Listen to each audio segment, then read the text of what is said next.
What's up, brothers?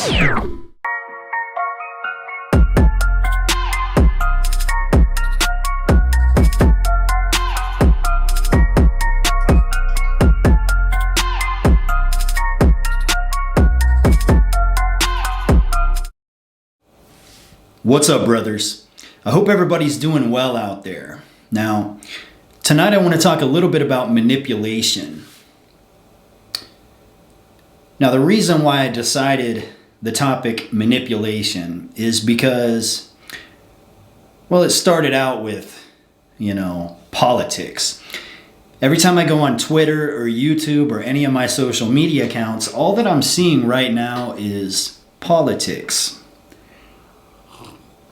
Now, I'm no political commentator. I don't really care, to be honest with you. Never have, never will, hopefully.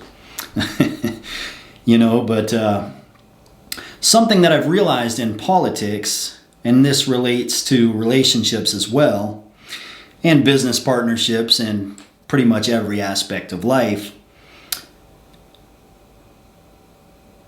people like to manipulate the vulnerable.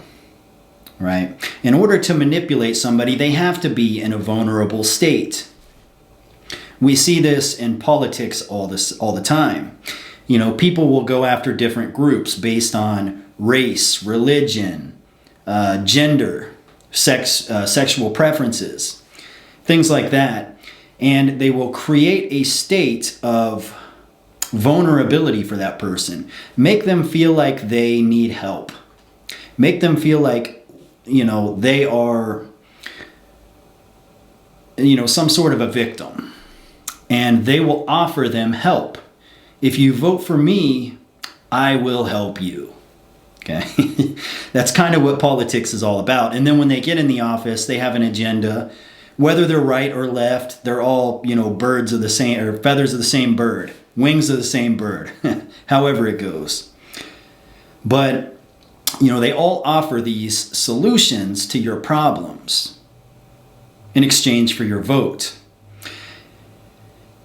Now, if you want to counteract a master manipulator, a covert manipulator, the best thing to do is to say no.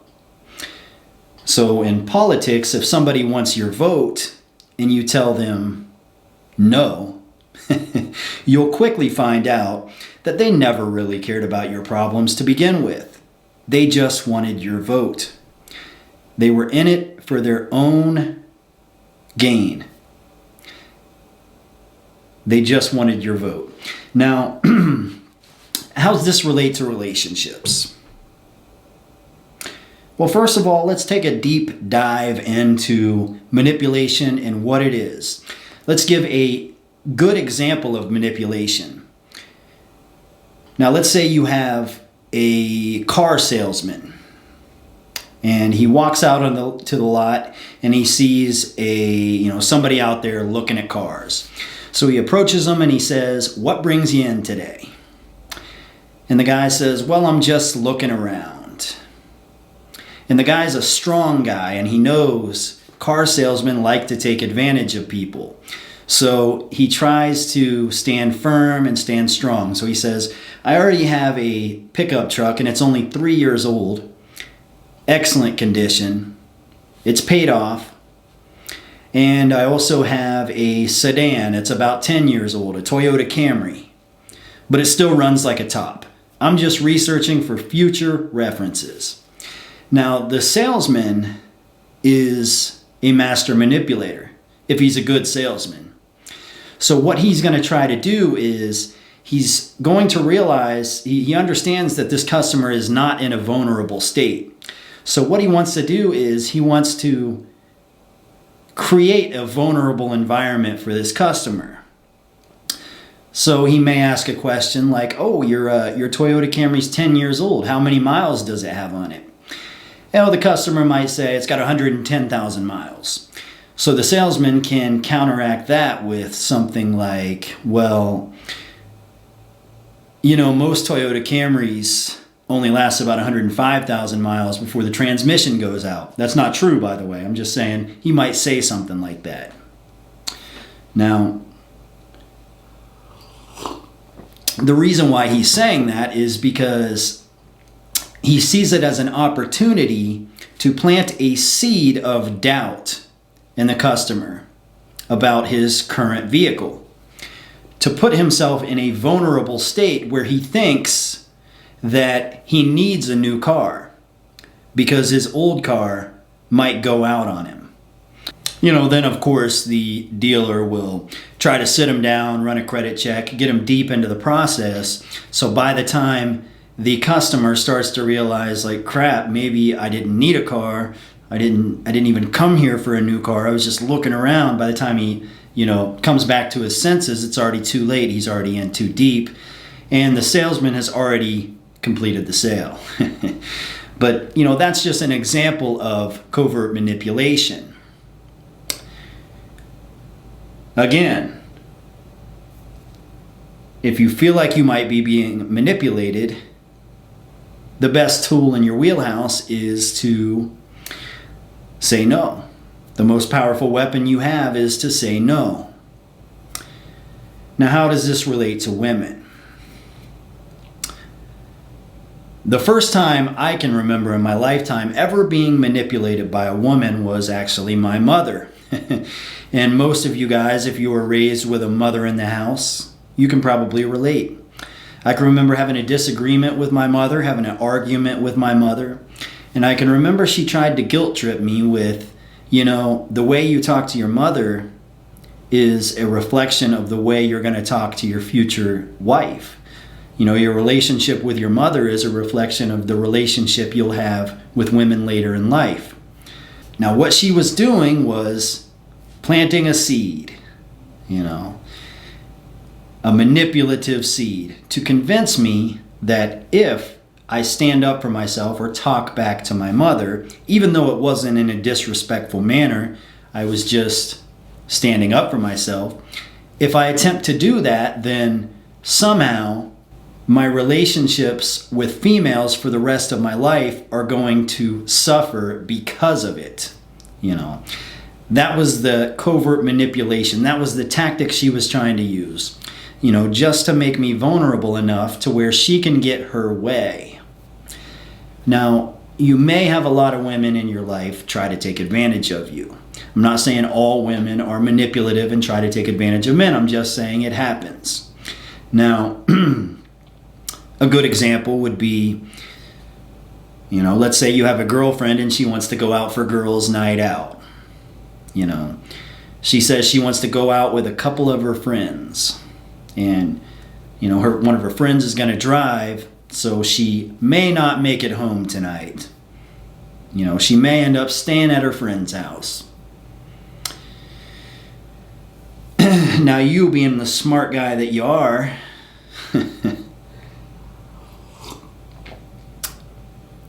and knowing damn well that if she goes out with her friends on girls' night out, they will more than likely be meeting a lot of men while they are out. And she will most likely come across a man that is one that we around here call a sledgehammer. And he very well might be taking her home. And he very well might be a god of sex. A Hercules of baby please. All right, that was too far. Anyways, so you try to stand up for yourself and you say, no, you're not going to go out with him. And she'll try to place a guilt trip on you. Like, what, you don't trust me? Like, since when do you not trust me? Trying to make it seem like you're the bad guy. Because you're trying to prevent her from cheating on you. Just a deceptive tactic. That's an example of covert manipulation. Again, the greatest weapon in your arsenal is the word no. You tell her no, and the truth will come out. If she really cares about you and has a genuine desire for you, then she'll obey. If a woman really has a genuine desire for a man, she will be a bit submissive. Now, at times she may be rambunctious and troublesome, but by and large, she will be submissive and she'll respect you when you say no, right? But if she's a woman who is strictly just taking advantage of you in one way, shape, or form, whether it be because you're a safe bet, or she's using you for your money, or a place to stay, or whatever, there's all sorts of different things that a woman can use a man for. If she does really have genuine desire for you, she'll respect you. If she doesn't, she'll throw a fit. And you'll have a serious problem, and you'll realize at that point, and you have to understand at that point, that you have been getting taken advantage of. She is a manipulator, and the further you move forward with this relationship, the worse it's going to get, because she's going to keep you in a vulnerable state, and she's going to keep manipulating you. It's kind of how that cycle works. So, the most powerful weapon in your wheelhouse in there is to say no. Now, again, this video was inspired because every time I get on YouTube, the first thing I see, it's all political stuff, man. It's all politics. And I know there's a lot of people on one side that, they really think Donald Trump is going to be the savior. And there's other sides that hate Donald Trump, and they say anybody but Donald Trump. Those are really the two sides on politics in America right now. But, I got bad news for everybody. Like, I don't think anybody really cares about your interest. It's all about power. And they're the left and the right are both wings of the same bird. So I don't think there's really a win-win situation for anybody. I think it's a lose-lose for everybody, regardless of what happens. The COVID stuff's going to keep pushing,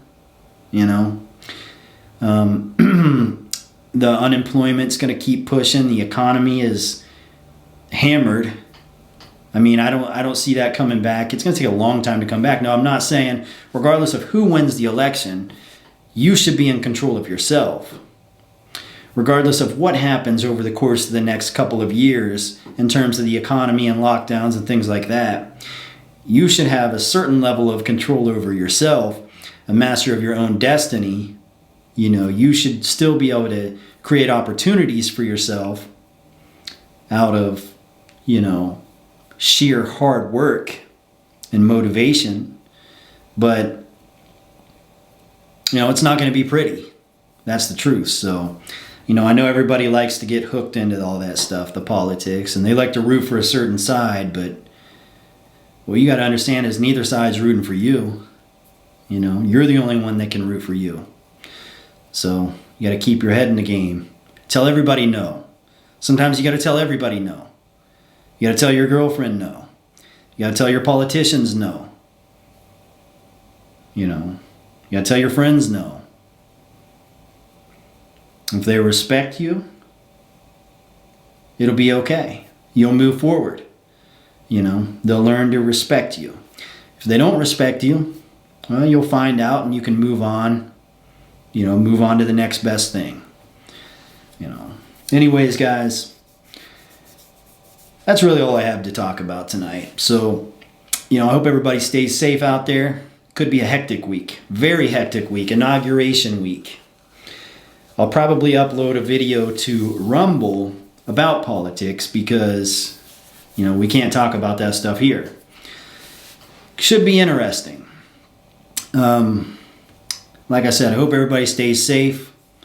That's all I have for tonight. Until next time, see ya.